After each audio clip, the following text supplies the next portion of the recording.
Wife left me for another man when I got sick, then tried to get back with me when she found out I recovered and came into money. I am 36, never thought I'd be writing one of these posts, but here I am. 5 years ago, I was living what I thought was the perfect life. I had a great job as a software engineer at a promising startup called Innotech Solutions. We were working on revolutionary AI algorithms that could potentially change the face of healthcare. The hours were long, but the work was fulfilling, and the potential payout if we succeeded was astronomical. Outside of work, things were just as good. Sarah, F34, and I had been married for 7 years at that point, and I genuinely believed we were soulmates. We met in college, she was an art major, and I was the nerdy computer science guy. Opposites attract, right? She brought color and spontaneity into my life, and I gave her stability and support for her creative pursuits.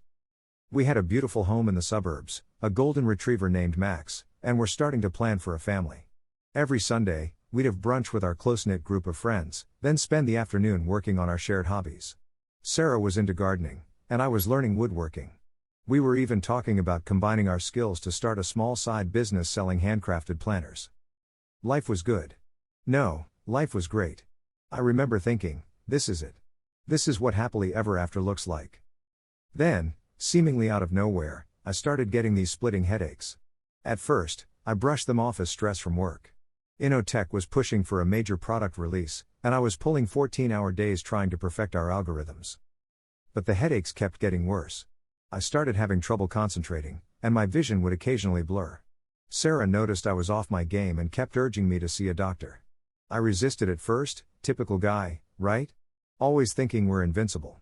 But after nearly collapsing during a presentation at work, I finally relented. The diagnosis hit me like a truck, a brain tumor. The doctor, a kind-faced woman named Dr. Chen, sat us down in her office. I remember the way the sunlight was streaming through the blinds, casting striped shadows across her desk as she explained the situation. It wasn't cancerous, thank God, but it was in a tricky spot that made surgery risky. The tumor was pressing on parts of my brain that controlled motor function and cognitive processing. Dr. Chen wasn't sure if I'd fully recover, and there was a chance I'd be left with some cognitive impairments or partial paralysis. I was terrified. At 31, I thought I had my whole life ahead of me. Now, everything was up in the air. Would I be able to continue my career? Would we still be able to have kids? How would this affect our plans, our dreams? But I thought, at least I have Sarah by my side. I remember squeezing her hand as Dr. Chen talked about treatment options, thinking how lucky I was to have such a supportive partner. Boy, was I wrong. At first, Sarah seemed supportive. She came with me to appointments, helped me research treatment options, and told me we'd get through this together. She even started a blog to document our journey, as she called it. Looking back, I should have seen the red flags in how she framed everything as our struggle and our fight, as if she was the one with the tumor. As the reality of my condition set in, I started noticing changes in her behavior. She became distant, spending more time at work or with her friends. When she was home, she was always on her phone, smiling at texts from someone she quickly referred to as just a coworker. I tried to talk to her about it, but she brushed off my concerns. "You're just stressed about the surgery," she'd say. "Don't overthink things." I was too sick and scared to really push the issue, even though deep down, I knew something was off. Our friends started noticing too. My best friend, Mike, took me aside after a particularly tense brunch where Sarah had spent the whole time texting under the table. "Is everything okay with you guys?" he asked. I brushed it off, making excuses for her behavior. I didn't want to admit, even to myself, that my marriage might be falling apart just when I needed support the most. The day before my surgery, Sarah sat me down for a talk. I thought maybe she was finally going to open up about her distant behavior, that we'd have a heart-to-heart and reconnect before this life-changing operation. Instead, with cold eyes that I didn't recognize, she told me she couldn't handle the stress of my illness anymore. She said she needed to focus on herself and that she deserved to be happy. Then came the kicker: she'd been having an affair with her coworker, Tom, for the past 2 months, and she was leaving me for him. I was devastated. Here I was, facing the scariest moment of my life, and the person who had vowed to stand by me in sickness and in health was abandoning me. I pleaded with her, reminded her of our history, our plans, our love. But it was like talking to a stranger. The warm, loving woman I married was gone, replaced by someone cold and selfish. She moved out that night, leaving me alone to face my surgery and recovery. The last thing she said before walking out the door was, "I hope the surgery goes well. I really do care about you, you know." As if that made any of it better. The next few months were the darkest of my life. The surgery was partially successful, they removed most of the tumor, but I was left with some minor cognitive issues and partial paralysis on my left side. Simple tasks like buttoning my shirt or typing on a keyboard became frustrating challenges. My speech was slightly slurred, and I struggled to find words sometimes, which was especially frustrating given how much of my work relied on clear communication. I had to take a leave of absence from work to focus on my recovery. Innotech was understanding, but I could tell they were worried about the project. I felt useless, like I was letting everyone down. My parents came to stay with me, but I felt utterly alone and betrayed. Mom and Dad were amazing, don't get me wrong. They cooked, cleaned, drove me to appointments, and never complained. But I could see the worry in their eyes, the way they'd exchange glances when they thought I wasn't looking. It killed me to see them suffering because of me. Sarah filed for divorce almost immediately. She didn't even have the decency to visit me in the hospital. Through mutual friends, I heard she had moved in with Tom and was happier than ever. It felt like a knife twisting in my gut. I fell into a deep depression. There were days I couldn't even get out of bed, not because of my physical limitations, but because I just couldn't see the point. I had lost my health, my job, my wife, and my sense of self, all in the span of a few months. One particularly low day, I found myself sitting on the edge of my bed, staring at the bottle of pain medication the doctors had prescribed. For a brief, terrifying moment, I considered ending it all. But then I heard Max, my dog, whining at the door. He needed to be walked, and my parents were out grocery shopping. That simple need, that reminder that I was still needed, pulled me back from the brink. They say that when you hit rock bottom, the only way to go is up. And that's exactly what happened, though the climb was slow and painful. My recovery was a grueling process. Physical therapy sessions left me exhausted and often frustrated. Learning to use my left side again was like teaching a toddler basic motor skills, except the toddler was a grown man who knew exactly how far he'd fallen. But I threw myself into it with everything I had. I was determined to prove Sarah wrong, to show her and everyone else that I wasn't some broken thing to be discarded. Every small victory, being able to tie my shoes again, successfully sending an email without typos, walking to the end of the block without my cane, felt monumental.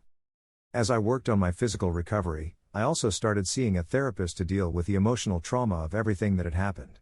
Dr. Rosenberg, a kind but no-nonsense older man, helped me process my anger, grief, and fear. He encouraged me to start journaling, which became a lifeline. Putting my thoughts on paper, well, on a tablet, my handwriting was still pretty shaky, helped me make sense of the chaos in my mind. I also leaned heavily on my support system. Mike and his wife, Lisa, were there for me in ways I can never repay. They'd come over for movie nights when I didn't feel up to going out, smuggle in real food when I was stuck in rehab facilities, and never, ever made me feel like a burden. My college roommate, Alex, who had moved across the country years ago, started calling me every week just to chat and keep my spirits up. And then there was Katie, the occupational therapist who worked with me on regaining my fine motor skills. She was tough but endlessly patient, pushing me to do just a little more each session. We started looking forward to our sessions, not just because of the progress I was making, but because we genuinely enjoyed each other's company. There was a spark there, but neither of us acted on it. It wouldn't have been professional, and I wasn't ready. Still, her belief in me was a constant source of motivation. As I focused on my recovery, something unexpected happened at work. Remember that startup I mentioned, Innotech Solutions? Well, while I was on medical leave, they had a major breakthrough. The AI algorithms we had been working on turned out to be even more revolutionary than we had hoped. A major tech company took notice and offered to buy Innotech for a staggering amount. And guess who had a significant amount of stock options?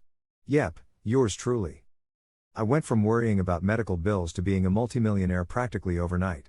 The buyout was all over the tech news, but I kept quiet about my personal windfall. Only my parents and a few close friends knew about my newfound wealth. At first, I didn't know how to feel about it. Part of me felt guilty. Here I was, unable to work, yet reaping the rewards of my colleagues' continued efforts. But Mike, in his infinite wisdom, set me straight. You built the foundation for this, he said. Your work, your ideas, are part of what made this happen. You earned this. With financial stress off the table, I was able to focus entirely on my recovery. I hired the best specialists, tried cutting-edge therapies, and even traveled to a renowned rehabilitation center in Switzerland for a few months. Slowly but surely, I started seeing real progress. My cognitive issues improved with time and intensive therapy. The partial paralysis lessened, though I still walk with a slight limp. But overall, I made an almost full recovery. About a year after the surgery, I felt ready to dip my toes back into work. I reached out to my old boss at Innotech, now a division of the larger tech company, and asked if I could consult part-time. They were thrilled to have me back in any capacity. Working part-time allowed me to continue my therapy and recovery while also engaging my mind in challenging projects again. It felt good to be productive, to be part of a team again. And to my surprise, I found that my experience had given me a unique perspective that was valuable to the company. As I grew stronger and more confident, I increased my hours. Within another 6 months, I was back to working full-time, throwing myself into new projects with a passion I hadn't felt in years. Life was looking up in ways I never could have imagined during those dark days after my diagnosis. I bought a new house, a beautiful, modern place with an open floor plan that was easier for me to navigate on my not-so-good days. I started traveling, checking off bucket list destinations I had always dreamed of visiting. I also started giving back. My experience had opened my eyes to the challenges faced by people with disabilities, especially those without the financial resources I had been lucky enough to have. I began donating to organizations that supported patients and families dealing with brain injuries. I even started mentoring young tech professionals who were dealing with health challenges. And yes, I even began dipping my toes into the dating pool again. It was terrifying at first, I felt damaged, unlovable. But with encouragement from my friends and family, I created a profile on a dating app. I was upfront about my health history and my lingering physical issues. To my surprise, it wasn't the deal breaker I feared it would be. I went on a few dates, some good, some hilariously bad. Remind me to tell you about the woman who thought my limping was a quirky dance move. But for the first time since Sarah left, I felt like maybe, just maybe, I could find love again. For the first time in years, I felt genuinely happy and optimistic about the future. I had faced my worst fears, survived, and come out stronger on the other side. Life wasn't perfect, I still had bad days, still struggled with some lasting effects of the tumor, but it was good. Really good. Then, about a year ago, I got a text from a number I didn't recognize. It was Sarah. She said she'd heard through the grapevine that I was doing better, and she wanted to meet up to clear the air. I was hesitant, but curiosity got the better of me. After discussing it with Dr. Rosenberg and my closest friends, I agreed to meet her for coffee. Walking into that cafe was one of the hardest things I've ever done. My palms were sweaty, my heart was racing, and my leg was aching, a psychosomatic response to stress that I still deal with sometimes. When I saw her, it was like a punch to the gut. She looked almost exactly the same blonde hair, same green eyes, but there was something different about her. A kind of desperate plea in her expression that I'd never seen before. We made awkward small talk for a few minutes. She told me about her job at a new marketing firm, asked about my health, commented on the nice weather we'd been having. It was surreal, sitting there talking about mundane things with the woman who had shattered my world. Finally, she took a deep breath and dropped the bomb. I made a huge mistake, she said, tears welling up in her eyes. Leaving you was the biggest regret of my life. Tom. He wasn't who I thought he was. We broke up months ago. I've been doing a lot of thinking, and I realized that what we had was special. I want to try again. I want us to be us again. I sat there, stunned. Part of me, a small, wounded part that I thought I'd put to rest, wanted to jump at the chance. For a split second, I imagined us going back to our old life, as if the past few years had just been a bad dream. But then I remembered those cold eyes as she told me she was leaving, the loneliness of my hospital room, the struggle of recovery without her by my side. I remembered the strength I'd found in myself, the new life I'd built from the ashes of the old one. What changed? I asked, trying to keep my voice steady. Why now? She looked down, fiddling with her coffee cup. I heard you were doing really well at work, she mumbled. That your company had some big success. And there it was. She didn't know the full extent of my newfound wealth, but she knew I wasn't struggling anymore. The pieces all fell into place. She wasn't here because she regretted hurting me or because she still loved me. She was here because she had heard I was successful again. I stood up, my hands shaking. Let me get this straight, I said, my voice low. You left me when I was at my lowest point. You cheated on me, abandoned me when I needed you most. And now that you've heard I'm successful again, you want back in? She started to protest, but I held up a hand to stop her. No. You don't get to do this. You don't get to treat me like a backup plan. I'm not the same man you left, Sarah. I'm stronger now, and I know my worth. And it's far more than you're willing to give. I walked out of that cafe with my head held high, leaving Sarah crying at the table. As I stepped into the sunlight, I felt a weight lift off my shoulders. The last lingering threads of my old life, of the pain and betrayal, finally snapped. In the year since that meeting, my life has only gotten better. I've started my own tech company, using my experience and newfound resources to create adaptive technologies for people with disabilities. We're developing everything from adaptive game controllers for people with limited mobility to AI-assisted communication devices for nonverbal individuals. It's still in the early stages, but we've got some exciting projects in the works. I'm also seeing someone new, Katie, the occupational therapist I mentioned earlier. After I finished my therapy, we reconnected at a charity event for brain injury survivors. She knows my whole story and loves me for who I am, scars and all. We're taking things slow, but I'm optimistic about our future. As for Sarah?